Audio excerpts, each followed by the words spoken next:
स्वागत है आपका हमारे YouTube channel Hindi Gurukul academy में। तो कैसे हैं आप? जैसी UPP, UPSI, UP TET, S TET, GDC, KVS, NBS इन परीक्षाओं की तैयारी कर रहे हैं तो यह व्याकरण की वीडियो आपके लिए बहुत महत्वपूर्ण है। यदि आप चैनल को पहली बार देख रहे हैं तो इसको सब्सक्राइब कर लें। यदि आपने सब्सक्राइब किया है तो आप वीडियो को लाइक जरूर करें। तो चलिए शुरू करते हैं आज की क्लास। पहला सवाल कह रहा है कि जसोदा हरि पालना झुलावे, हलरावे दुलरावे मलावे, जाय सोई कछु गावे। उपयुक्त पंक्ति में कौन सा रस है? तो आपको बताना है कि इस पंक्ति में कौन सा रस है। ए अद्भुत रस, बी वात्सल्य रस, सी रौद्र रस और डी भयानक रस। तो आपको इसका उत्तर बताना है कि इसमें कौन सा रस है, ये आपको बताना है। तो प्रस्तुत पंक्ति में देखा जाए तो इसमें वात्सल्य रस है, तो विकल्प बी जो है इसका उत्तर क्या होगा, वो आपका सही हो जाएगा। जब पुत्र शिष्य आदि के प्रति स्वाभाविक स्नेह का भाव जागृत होता है तो वहाँ वात्सल्य रस की निष्पत्ति होती है। वात्सलता वात्सल्य रस का स्थायी भाव होता है। इस रस के प्रतिष्ठापक आचार्य विश्वनाथ माने जाते हैं। दूसरे सवाल पर आते हैं। दूसरा सवाल कहता है कि अति सुधो स्नेह कुमारक है, जहाँ नए सयानप बांक नहीं, तहाँ सांच चले जब आप नपनो, जिज कै कपटी जिन सांक नहीं। काव्य पंक्ति किस छंद में लिखी गई है, ये आपको बताना है। ए सवैया, बी कुंडलियां, सी पद और डी चौपाई। तो बताना है आपको कि ये किस जो है वो छंद में लिखी हुई है। तो यह जो छंद है इसमें, वो छंद आपका सवैया छंद में लिखी गई है। तो विकल्प ए उत्तर इसका क्या होगा, वो आपका करेक्ट आंसर जो है वो हो जाएगा। बात करते हैं सवाल नंबर तीसरे की। कह रहे कि वर्णिक छंद में गण कितने प्रकार के होते हैं? ए कह रहे 4, बी कह रहे 7, सी कह रहे 8 और डी कह रहे कि 10। तो यदि हम गण की बात करें तो ये गण जो है 8 प्रकार के होते हैं और प्रत्येक गण में कुल 3 वर्ण होते हैं। यगण, मगण, तगण, रगण, जगण, भगण, नगण, सगण। इसका सूत्र जो होता है वो होता है यमाता राजभान सलगा। सवाल नंबर चौथे पर आते हैं। चौथा सवाल क्या कह रहा है? कह रहा है कि पांव महावर देन को नाइन बैठी आए, फिर जानी महावरी एड़ी मिट जाए। इस पंक्ति में कौन सा जो है वो अलंकार है, आपको बताना है। ए कह रहा अतिशोक्ति, बी कह रहा विभावना, सी विरोधाभास और डी कह रहा कि भ्रांतिवान। तो आपको बताना है कि इसमें कौन सा अलंकार जो है इस पंक्ति में निहित है। तो इसमें अलंकार की हम बात करें तो इसमें भ्रांतिमान अलंकार है। विकल्प डी इसका उत्तर जो है वो क्या होगा, सही हो जाएगा। देखिए, जहां सदृश्य के आधार पर किसी वस्तु को किसी और ही समझकर उसका चमत्कार वर्णन किया जाए, वहां भ्रांतिमान अलंकार होता है। पांचवें सवाल पर आते हैं। पांचवा सवाल कह रहा है कि अवधी भाषा का मुख्य केंद्र है, ये आपको बताना है। ए कह रहा मेरठ, बी कह रहा आगरा, सी मथुरा, डी अयोध्या या अवध। तो अवधि का केंद्र कहाँ है, ये आपको बताना है। तो देखिए, अवधी भाषा का मुख्य केंद्र अयोध्या या अवध है। विकल्प डी जो है इसका उत्तर क्या होगा, वो आपका सही हो जाएगा। इसी क्षेत्र विशेष के आधार पर इसका नामकरण हुआ है। अवधी, बघेली, छत्तीसगढ़ी, अर्धमागधी अपभ्रंश की पूर्वी हिंदी उपभाषा की जो है ये बोलियां हैं। छठवें सवाल पर आते हैं। छठवां सवाल कह रहा है कि राजभाषा अधिनियम 1976 के अनुसार हिंदी प्रयोग की दृष्टि से देश के राज्यों का कितनी श्रेणियों में बांटा जा देश के राज्यों को जो है कितनी श्रेणियों में बांटा जा सकता है, ये आपको बताना है। ए कह रहा है 5, बी 7, सी 11 और डी 3 कह रहा है। तो छठवें प्रश्न का उत्तर आपको जो है बताना है। तो देखिए, राजभाषा अधिनियम 1976 के अनुसार हिंदी प्रयोग की दृष्टि से देश के राज्यों को 3 श्रेणियों में बांटा जा सकता है। तो विकल्प डी जो है इसका उत्तर क्या होगा, वो सही हो जाएगा, जिसमें जिन्हें जो है कौबर्ग, खौबर्ग तथा गौबर्ग क्षेत्र के नाम से जो है वो जाना जाता है।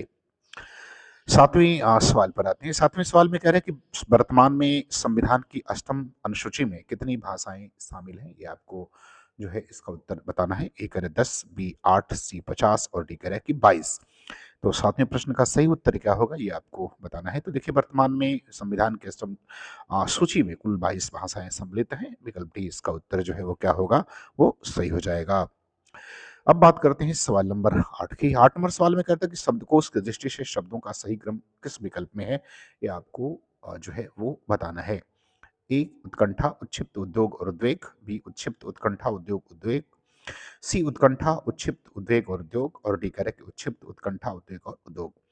तो आपको सही उत्तर जो है इसका बताना है। तो देखिए, अगर शब्दकोश की दृष्टि से देखा जाए तो उत्कंठा पहले आएगा, फिर उत्क्षिप्त आएगा, फिर उद्योग आएगा और फिर उद्वेग आएगा।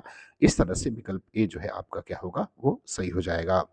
चलिए बात करते हैं सवाल नंबर 9 की। करें निम्नलिखित में से कौन सी ध्वनियां अयोगवाह है? ए करे अ और आ, बी क ख, सी अंग और अह, डी करे ई और ह। तो कौन सी ध्वनि अयोगवाह है ये आपको बताना है। तो अयोगवाह की बात करें तो विकल्प सी जो है इसका उत्तर सही हो जाएगा। अंग और अ जो है ये अयोगवाह ध्वनियां हैं। बात करते हैं सवाल नंबर 10 की। 10 नंबर सवाल में करें कि दासत्व किस प्रकार की संज्ञा है ये आपको बताना है। ए करे व्यक्तिवाचक, बी पदार्थवाचक, सी जातिवाचक और डी भाववाचक। तो दासत्व किस तरह की संज्ञा है आपको बताना है। तो दासत्व जो है वो भाववाचक संज्ञा है। तो विकल्प डी जो है इसका उत्तर क्या होगा वो सही हो जाएगा।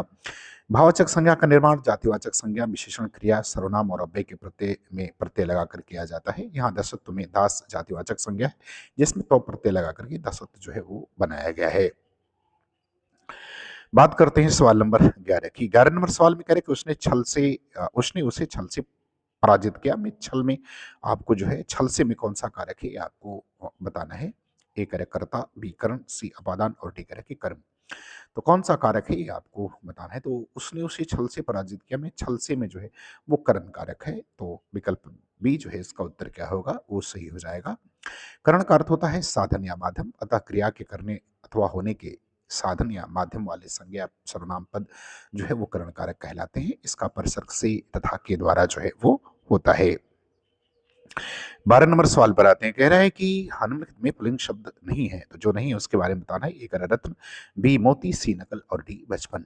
तो कौन सा शब्द इसमें जो है वो पुल्लिंग शब्द नहीं है वो बताना है। तो देखिए रत्न, बचपन और मोती शब्द पुल्लिंग है जबकि नकल शब्द जो है वो स्त्रीलिंग है। तो विकल्प सी इसका उत्तर क्या होगा वो सही हो जाएगा।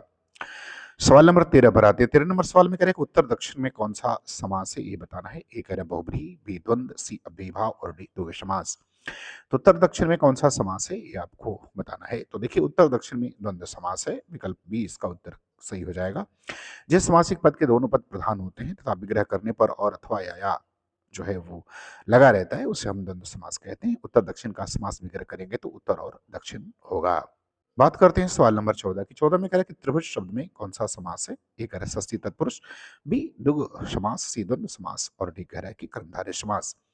तो आपको बताना है कि त्रिभुज में कौन सा समास है ये आपको बताना है। तो त्रिभुज में जो है वो द्विगु समास है। विकल्प बी इसका उत्तर क्या होगा वो सही हो जाएगा।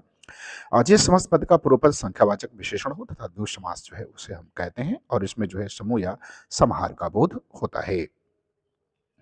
बात करते हैं सवाल नंबर 15। 15 संदर्भ में कह रहा है कि लौकिक शब्द में कौन सा प्रत्यय लगा हुआ है ये आपको बताना है। ए कहता लोइक, बी किक, सी अक और डी इक। तो लौकिक में कौन सा प्रत्यय लगा है ये आपको बताना है। तो लौकिक में बच्चा एक प्रत्यय लगा है। विकल्प डी सही हो जाएगा। लोक जो है इसका मूल शब्द है।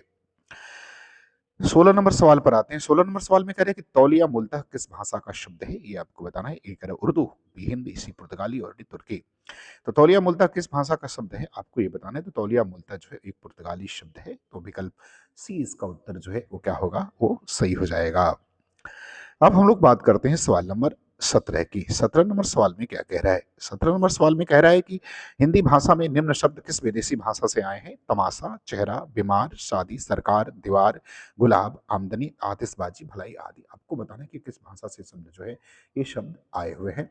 इसका उत्तर जो है वो बताना है। एक है फारसी से, बी तुर्की से, सी अरबी से और डी पुर्तगाली से। तो देखिए ये सारे के सारे जो शब्द हैं वो फारसी भाषा से आए हुए हैं। विकल्प ए उत्तर आपका क्या होगा वो सही हो जाएगा। चलिए बात करते हैं सवाल नंबर 18 की। 18 शब्द में कह रहा है कि सवाल में कह रहा है कि अब्ज का अर्थ होता है कमल। तो अब्ज का अर्थ क्या होगा ये आपको बताना है। ए कह रहा है शस्त्र, बी बी वर्षी नहीं है वर्षा, बी शब्द क्या है विवर्षा, सी टलीर और डी यक्ष। तो कौन सा शब्द इसमें जो है अब्द का अर्थ होगा ये बताना है। तो अब्द का अर्थ क्या होता है। तो देखिए अब्द का अर्थ होता है वर्षा। विकल्प बी इसका उत्तर क्या होगा वो आपका जो है वो सही हो जाएगा। चलिए बात करते हैं सवाल नंबर 19 की। 19 नंबर सवाल में कह रहे हैं कि बादल का प्रवाची शब्द नहीं है। तो जो बादल का प्रवाची शब्द नहीं है उसे जो है आपको क्या करना है वो बताना है। एक था अब्र, बी चिमूत, सी वारिद और डी मरकट। तो बादल का कौन सा प्रवाची शब्द नहीं है वो बताना है। तो देखिए बादल का प्रवाची शब्द मरकट नहीं है। विकल्प डी जो है इसका उत्तर सही हो जाएगा। मरकट जो है वो बंदर का क्या है वो प्रवाची शब्द है। 20 नंबर सवाल पर आते हैं। कह रहे हैं कि अदृश्य का विलोम क्या होगा ये आपको बताना है। ए कह रहे लौकिक, बी अलौकिक, सी दृश्य और डी रहस्य। तो आपको बताना है कि अदृश्य का विलोम क्या होगा। तो देखिए अदृश्य का विलोम जो है वो दृश्य शब्द होगा। विकल्प सी उत्तर इसका क्या हो जाएगा वो सही हो जाएगा। लौकिक का विलोम अलौकिक होता है जो है वो विलोम होता है। लौकिक का अलौकिक होता है। बात करते हैं सवाल नंबर 21 की। 21 नंबर सवाल में कह रहे हैं कि मूक शब्द का विलोम क्या होगा, ये आपको बताना है। ए कह रहा है अमूक, बी सूक, सी वाचाल और डी हूक। तो अमूक का विलोम क्या होगा ये बताना है। तो देखिए अमूक शब्द का जो विलोमार्थी शब्द होगा या विपरीतार्थक शब्द कहते हैं वो वाचाल होगा। विकल्प सी इसका उत्तर क्या होगा, वो सही हो जाएगा। चलिए बात करते हैं सवाल नंबर 22 की। कह रहे कि अशुद्ध शब्द नहीं है, तो जो अशुद्ध नहीं है उसको बताना है। ए कह रहे कि याज्ञवल्क्य, बी मंत्रिपरिषद, सी पुनरपि और डी ज्योत्सना। तो जो अशुद्ध नहीं है उसके बारे में बताना है। तो देखिए सी विकल्प जो है इसमें अशुद्ध नहीं है। याज्ञवल्क्य में जो है ल आधा रहेगा और क भी आधा रहेगा। मंत्रिपरिषद में त के ऊपर जो है छोटी की मात्रा रहेगी और ज्योत्सना में आधा जो है वो त के साथ आधा स भी होगा। तो तीनों गलत हैं, जबकि पुनरपि शब्द जो है इसमें वो शुद्ध शब्द है। चलिए बात करते हैं सवाल नंबर 23 की। 23 नंबर सवाल में क्या कह रहे हैं, कह रहे हैं कि निम्नलिखित की सही वर्तनी होगी। तो इसमें जो शब्द लिखा है इसमें कौन सा शब्द जो है शुद्ध है वो आपको बताना है। ए कह रहे हैं कि आनुषंगिक, बी अनुषंगिक, सी अनुषंगिक, डी आनुषंगिक। तो कौन सा शुद्ध है आपको 23 नंबर में जो है वो बता देना है। तो देखिए विकल्प ए जो है इसमें करेक्ट है, आनुषंगिक शब्द होता है। तो विकल्प ए जो है इसकी वर्तनी शुद्ध है। सवाल नंबर 24 पर आते हैं। 24 नंबर सवाल में कह रहे हैं कि पाप करने पर पाप दोष मुक्त होने के लिए किया जाने वाला कार्य, इस वाक्यांश के लिए उपयुक्त शब्द इनमें से कौन सा होगा।